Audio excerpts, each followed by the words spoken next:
Start होगा। चलिए। वहाँ पे प्ले कीजिए। आप सुन रहे हैं अलके म्यूजिक की प्रस्तुति सिंगर ललित कुमार पूनम पांडे।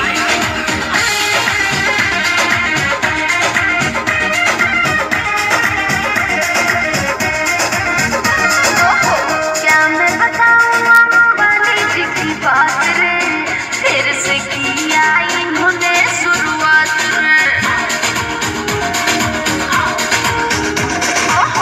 क्या मैं बताऊं अंबानी जी की बात रे, फिर से किया इन्होंने शुरुआत रे।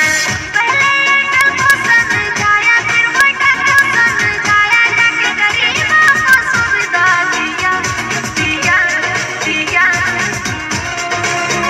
भौजी जियो सिम लगा के तुमने क्या क्या किया, भौजी जियो सिम लगा के तुमने क्या क्या किया, भौजी जियो सिम लगा के तुमने क्या क्या किया, भौजी जियो सिम लगा के तुमने क्या क्या किया।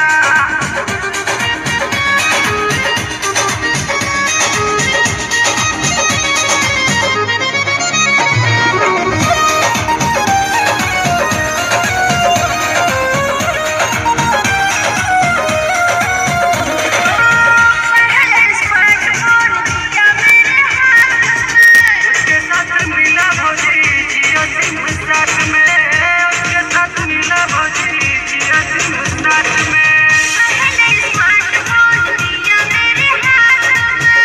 उसके साथ मिला भौजी जियो सिम साथ में, उसके साथ मिला भौजी जियो सिम साथ में। ईमेल आईडी तू बनाया, फेसबुक को चलवाया, जाके व्हाट्सएप पे बात किया।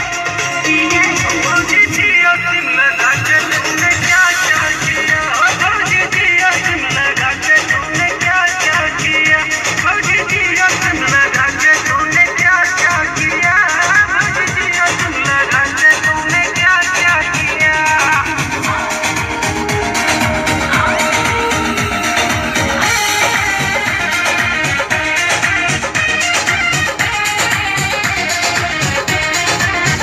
रोज रोज होती है पिया जैसे बात है, भैया जी देती भौजी तोहरा के साथ रे, भैया जी देती भौजी तोहरा के साथ रे, रोज रोज होती है पिया जैसे बात है।